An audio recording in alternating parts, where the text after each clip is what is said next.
Hello everyone. In this video, we will discuss about the array data structure. This is the first linear types data structure जिसको हम इस particular unit में start कर रहे हैं. Previous video में already मैं discuss कर चुका हूँ आपसे कि what is a data structure, types of data structure, operations on data structure, data structure पे कितने ऑपरेशंस परफॉर्म कर सकते हैं, देन एप्लीकेशंस क्या हैं डेटा स्ट्रक्चर्स के, ये सब कुछ मैं लास्ट वीडियो में देख चुका हूँ. तो प्लीज वॉच प्रीवियस वीडियो. इसके बाद में आप इस पर्टिकुलर वीडियो पे आइए और इस पर्टिकुलर टॉपिक को देखिए. Array is a linear data structure. Already हम इस चीज को डिस्कस कर चुके हैं. Why we need array data structure, सबसे पहला क्वेश्चन यही होगा.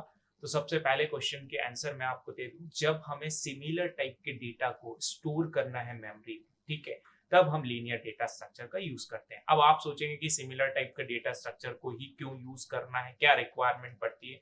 तो फॉर एग्जांपल, आपके सेक्शन में, आपकी क्लास में इंटीजर टाइप के या आपका अल्फाबेट टाइप्स के बहुत सारे नेम्स हैं. एक का नाम राम है, किसी का रहीम है, किसी का श्याम है, किसी का घनश्याम है. इतने सारे नेम्स हैं यहाँ पर.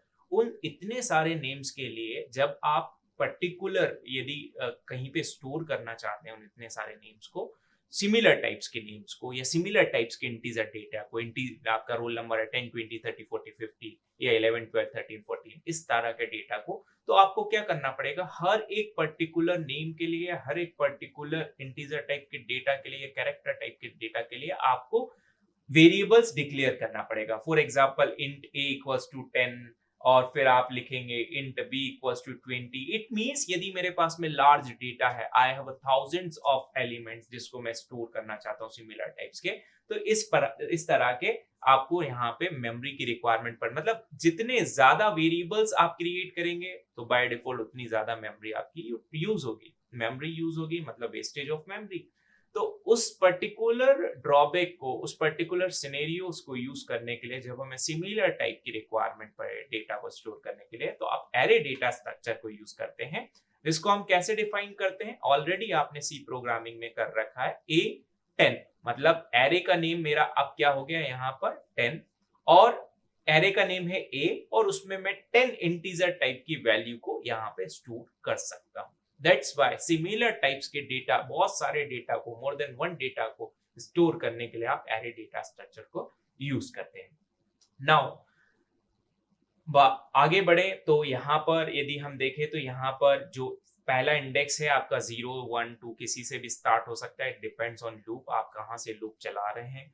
देन उसके बाद में यहाँ पे ये एलिमेंट्स हैं, ये पे मेरे पास में सारे इंडेक्स नंबर्स हैं जो आप यहाँ पे देख रहे हैं. एरे में जो फर्स्ट एलिमेंट होता है, उस फर्स्ट एलिमेंट का एक कोई बेस एड्रेस होता है. Let suppose the base address is 100. Now यदि आपने इंटीजर टाइप का डेटा यहाँ पे यूज किया, it depends on your compiler कि 2 बाइट्स लेगा या 4 बाइट्स लेगा. लेट सपोज 2 बाइट्स ले रहा है आपका कंपाइलर, तो नेक्स्ट वाले एलिमेंट आपका 102 पे स्टोर होगा, उसके नेक्स्ट 104 पे होगा, उसका नेक्स्ट 106 पे होगा, उसका नेक्स्ट 108 पर स्टोर होगा. तो इस तरह से आप क्या कह सकते हैं कि जब हमारे पास में कंटिन्यूअस मेमोरी की रिक्वायरमेंट पड़े, सिमिलर टाइप्स की डेटा की रिक्वायरमेंट पड़े, तो हम एरे डेटा स्ट्रक्चर को यूज करते हैं. नाउ जो फर्स्ट इंडेक्स का मतलब फर्स्ट एलिमेंट का जो एड्रेस होगा वो आपका कहलाएगा बेस एड्रेस. मतलब the address of first element is known as a base address. तो बेस एड्रेस को हम क्या बोलेंगे, first element address is known as a base address. ठीक है.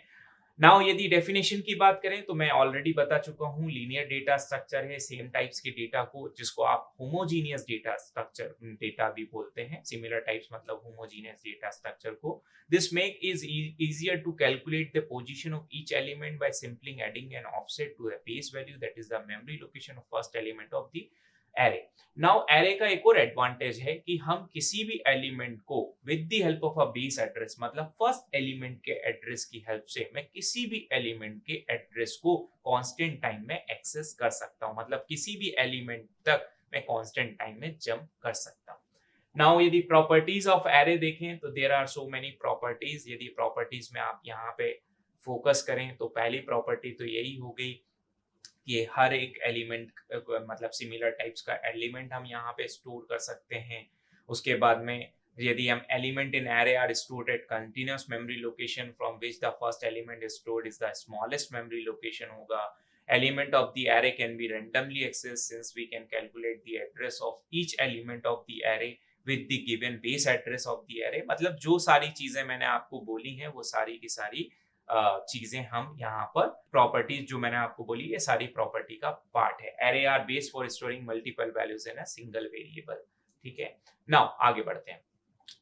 Why do you need in an array? Already मैं इस पर्टिकुलर क्वेश्चन का आंसर आपको बता चुका हूँ कि सिमिलर टाइप्स के बहुत सारे एलिमेंट्स को स्टोर करने की रिक्वायरमेंट है, तो वहां पे हम इसको यूज करते हैं। Now there are two types of array. One is a single dimensional array and second one is a multi-dimensional array.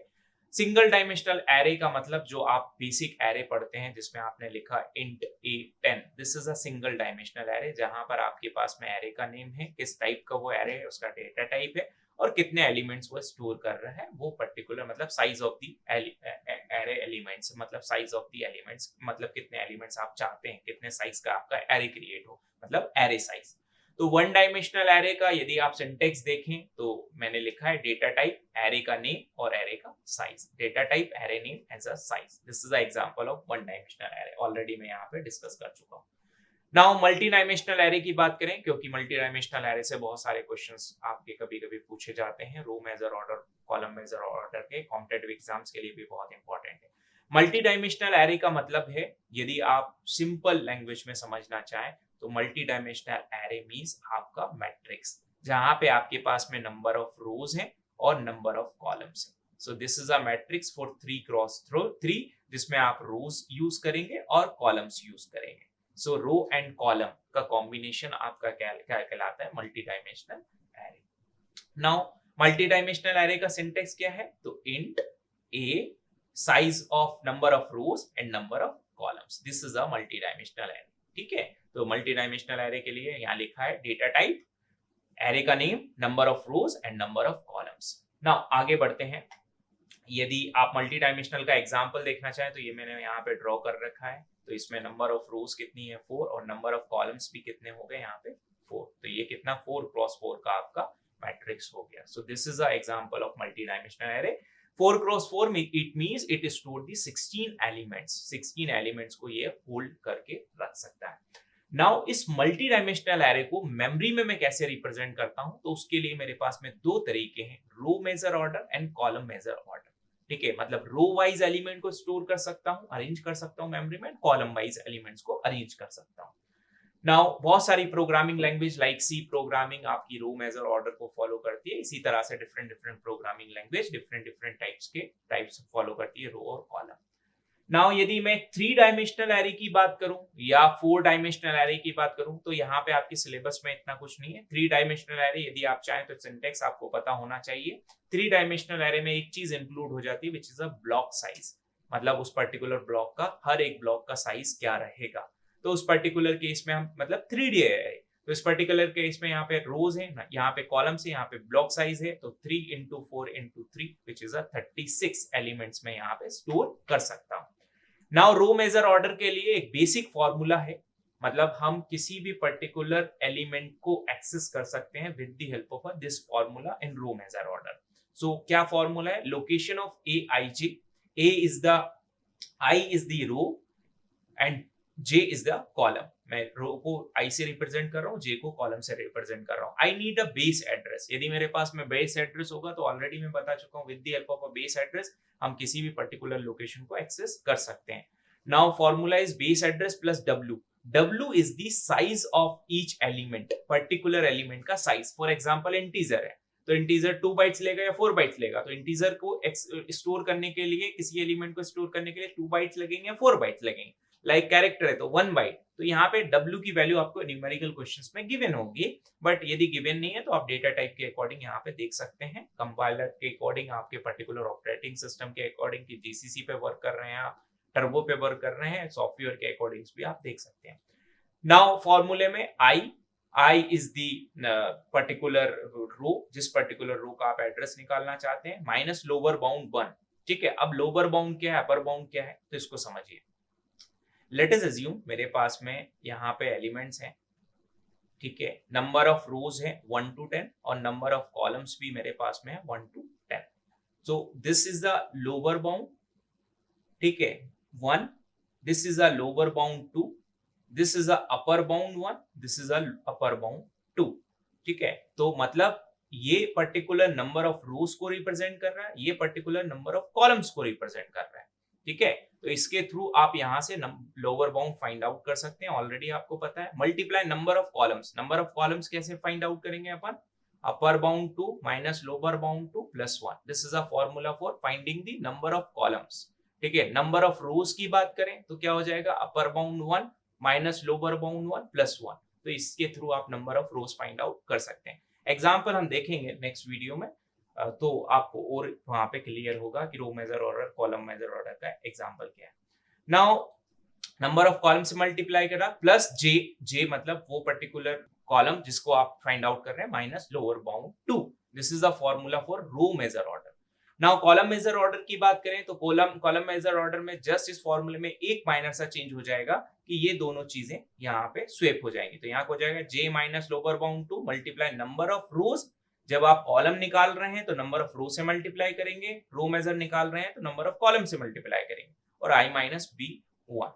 Now यहाँ पे आप देख सकते हैं ये मैंने क्या बनाया. तो ये मैंने लिखा है रो वाइज, मतलब एलिमेंट को स्टोर किया. इस मैट्रिक्स में रो वाइज एलिमेंट्स को लिखें तो क्या क्या हो जाएगा मेरा? a11, a12, a13, a14, a21 and so इस तरह से. कॉलम वाइज मतलब a11, a21, a31, a41 and so. तो इस तरह से हम number of rose and number of columns को यहाँ पे रिप्रेजेंट करेंगे इस तरह से मेमोरी के अंदर.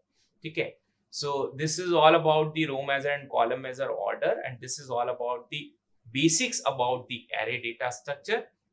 नेक्स्ट वीडियो में हम row major order, column major order पे क्वेश्चन करेंगे. एरे के क्या क्या एप्लीकेशंस हैं, क्या क्या ऑपरेशंस हैं, वो हम डिस्कस करेंगे. Thank you so much.